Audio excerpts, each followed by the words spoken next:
Karen cheated on me, so I filled her with puppies. Not literally, of course, that would be wild. But when I caught her cheating, I knew I needed to get her back somehow. At first I was fine just parting ways, but when I found out she'd been keeping vials of my man seed in her freezer, I had an idea that was just too good to turn down. I took the vials and went to a dog breeder, and that's not even close to where the story ends. The cliché goes, revenge is a dish best served cold. Well, my friends, consider this tale a sub-zero platter of vengeance topped with a scoop of sweet, sweet irony. You may find it repulsive, inhuman even, a hard-to-believe chain of events that would leave only the Prince of Darkness himself with a throbbing meat baton. In my humble opinion, revenge is a dish best served frozen. I was at a frat party a few years ago. Always having been a natural conversationalist, I found myself chatting up random person after random person. Heck, I was willing to talk about anything. The night went along fine, until I met one of the main antagonists in my life. Her name was Karen. She was a smoking hot sorority girl from California. We laughed, joked, and got talking about other things. Turned out we were into a lot of the same stuff. We ended up going home together that night, and for the next few weeks, we did the rumpy-pumpy like hopped-up rabbits. I grew to like this girl, and she grew to like me. I'd say the day we made things official was the day she told me about her ex. She had gotten out of a rough relationship. He was abusive, cruel, controlling. The heartbreaking part was when he bailed after knocking her up. She ultimately had a miscarriage, but the gravity of the situation had weighed on her ever since. 2 months into our relationship, I began to notice the same controlling tendencies in Karen that she had mentioned about her ex. She'd check in on me almost every hour. Things like, "Miss you, baby," or "How are you? Is everything okay? You haven't texted me back." I knew she had some problems with anxiety, and I get it. It's got to be tough to rebound from such an awful prior experience. Then she began to fight with me about seemingly nothing. Not getting enough likes on Instagram is just an example of the minuscule things that would set her off. With all that crazy in mind, I'll tell you, the love-making was out of this freaking world. What sucked is she wasn't on birth control. She said it messed with her hormones. Yeah, okay. I may be a fan of raw dogging, but I'm more of a fan of not being a father. I'd wrap my Jimmy Wang in rubber and go to town. After it was all said and done, I'd tie the rubber up and flush it. I couldn't shake the memory of her previous pregnancy, so I would be more cautious than usual. Anyway, she was addicted to doggy and obsessed with cowgirl. You can bet that when I got the come over text, I'd drop whatever I was doing. I'd even stop in the middle of pinching a loaf just to screw on over to her place. She lived alone in a small duplex, her apartment being on the first floor. The privacy allowed us to bone as loud and long as we wanted, but for some reason she loved giving hummers. It was almost too good to be true. If there's one thing in life I love more than God, family, and friends, it's a long, slappy slurpee. She'd spoil me often, but she hated the taste of spunk. However, she'd let me blast my undeveloped children in her mouth just to run to the bathroom, spit it out, and brush her teeth. She'd come back a few minutes later, and we'd fall asleep to whatever Netflix recommended that night. Karen and I had been together for 6 months now. We ran in the same circle almost every day. She'd text me while I was in class. I wouldn't respond because, for Pete's sake, my education was important to me. She'd get mad. She'd avoid me, then dodge my texts and my calls. I'd say I'm sorry, and she'd act like nothing happened, like everything was peachy perfect again. She'd start texting me dirty at work. She'd send me dirty pics and equally dirty texts. We were both servers at different restaurants. I'd be walking to my tables with half a chub. I could only imagine she was ignoring her tables just to text me. I was beginning to realize that she didn't have many friends. She insisted we be together 24/7. I really did like her. Heck, I think I almost could have loved her. But I needed my space, too. I had friendships to maintain and grades to keep up. I finally snapped one day. I told her I was going to a party that night. It was my buddy Stan's birthday. He wanted to have a good old beers and bros night at his place. Stan's dad was a dog breeder, so drinking at Stan's house was more like beers, bros, and Rottweilers. Karen wasn't able to have any of it. She told me I didn't care about her, or else I wouldn't go to the party. She was supposed to work that night anyway. Did she expect me to sit at home, count my nut hairs, and wait for her shift to end? I felt bad. I couldn't even bring myself to have a good time at Stan's house. Heck, I probably only had a few beers.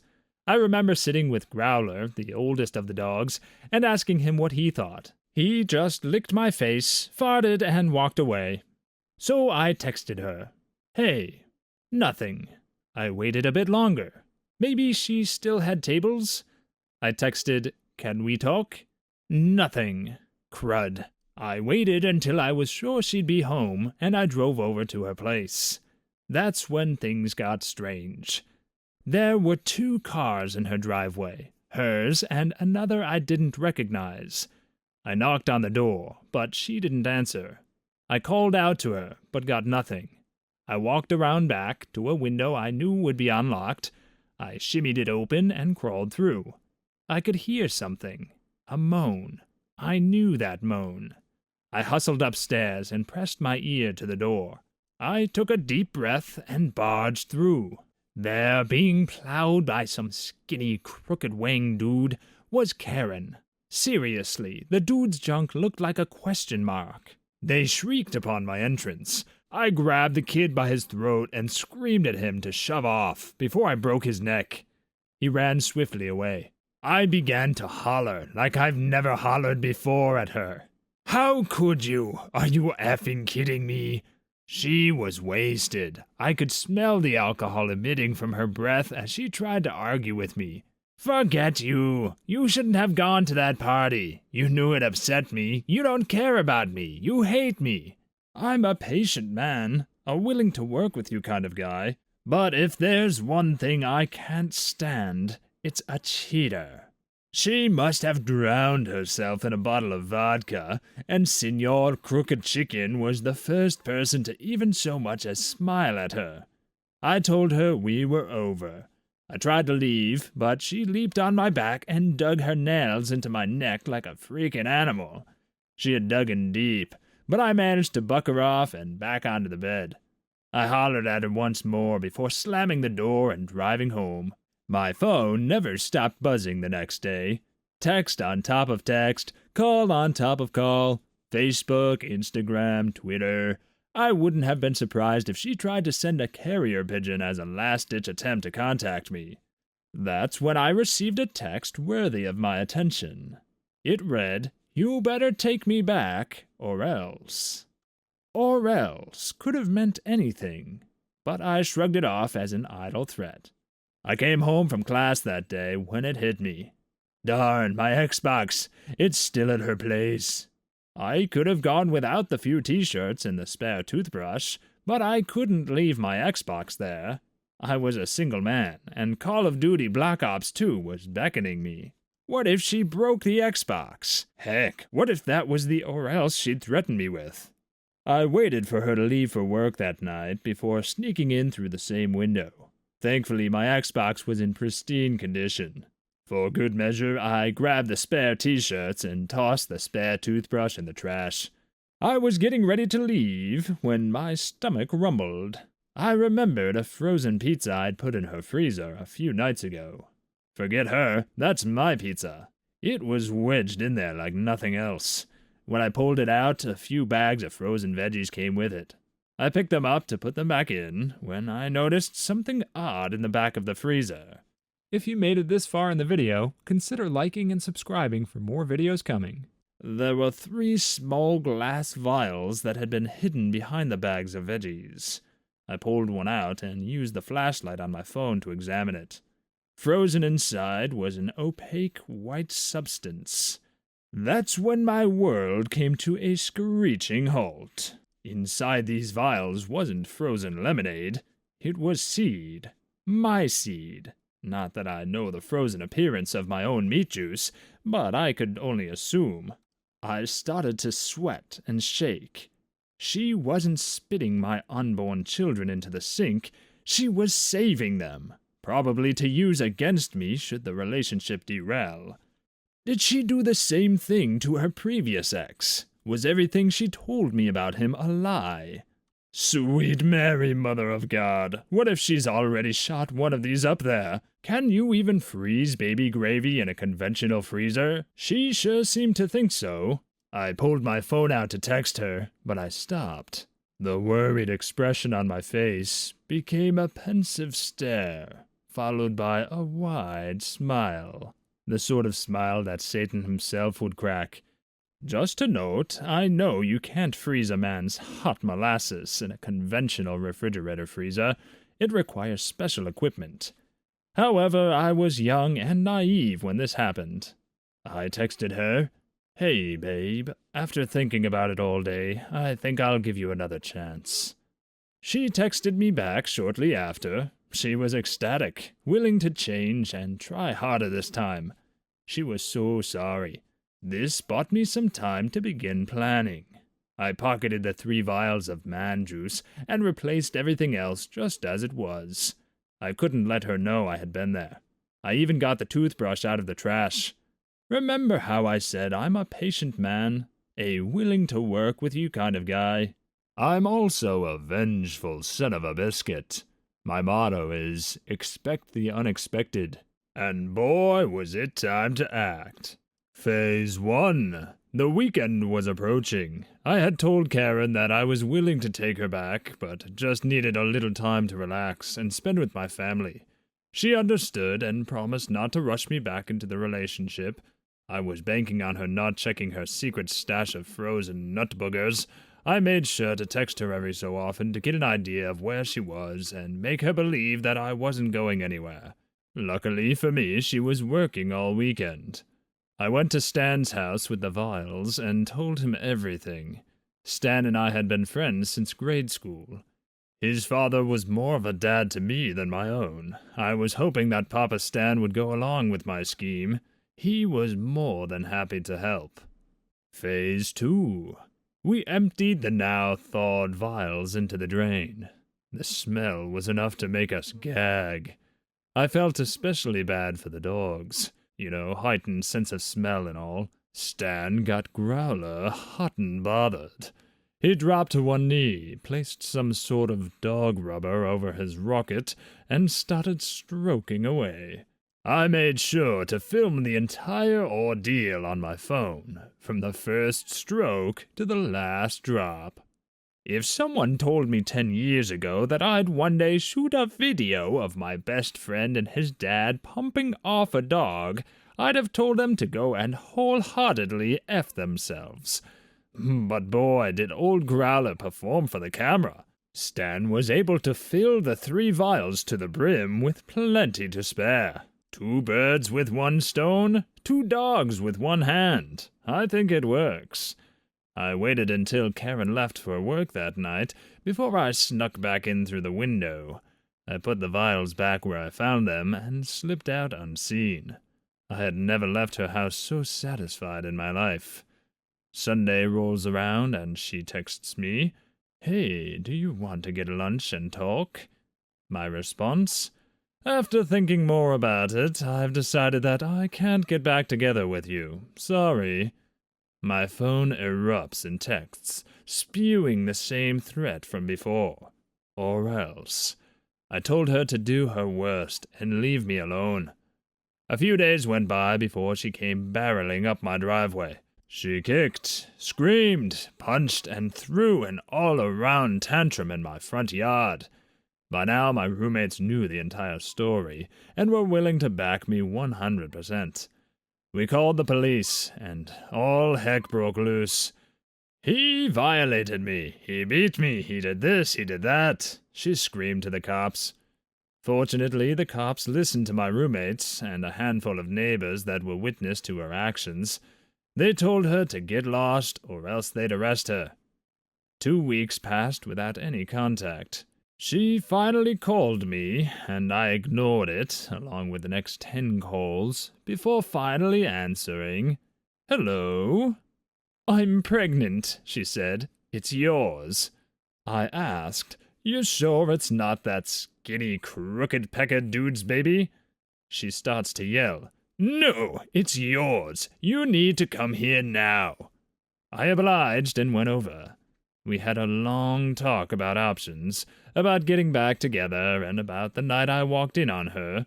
She eventually got up to go to the bathroom, and I made my move. I rapidly checked the back of the freezer. Sure enough, the vials were gone. I tried my hardest to contain my laughter. I kid you not, there was even a turkey baster on the counter, and I'm sure as heck positive it's not from making a turkey dinner the other day. She couldn't cook to save her life. I stayed a while longer, trying as hard as I could to keep my composure. I couldn't look at her without thinking about Growler. Without thinking of her grandmother inevitably using the turkey baster on Thanksgiving. She kept talking and talking, and all I could picture was what she might look like with whiskers, a big snout, and a stubby tail. But it's not over yet, my friends. Phase 3. She agreed to take a pregnancy test at the hospital just to be sure. She was convinced she was carrying my child and had no objections to it. However, the test came back negative. I wish you could have seen the look on her face. I had to stand in the back and pretend to scratch my mouth to conceal my smile. We got back to her place, and I assured her that it was over between us, especially now that she wasn't pregnant. Cue more hysterical screaming, followed by my swift departure. The semester came to an end, and I had begun to hear less and less from Karen. She finally admitted defeat and returned home to California. That's when she inevitably texts me a few weeks into the summer. She says she misses me. Misses us. She wants to try again once school resumes in the fall. I simply tell her to keep an eye on her Mal. She'll be getting something from me soon. She must have watched her mailbox like a teenager watches adult videos, constantly and without blinking. What was she so patiently waiting for? Simple, a USB drive and a note. The note read, "Revenge is a dish best served frozen." What was on the USB drive, you ask? Easy. It was a beautifully edited video of good old Growler getting his carrot snapped and spunk deposited in the same vials she tried to trap me with. I deleted every trace of her from my life, every memory, every picture. I even brought myself to delete the video. I thought the story would be way too much to explain if someone accidentally stumbled upon it. I was confident that she wouldn't try to talk to me, and I was hopeful that she had learned her lesson after unknowingly injecting dog juice inside her body.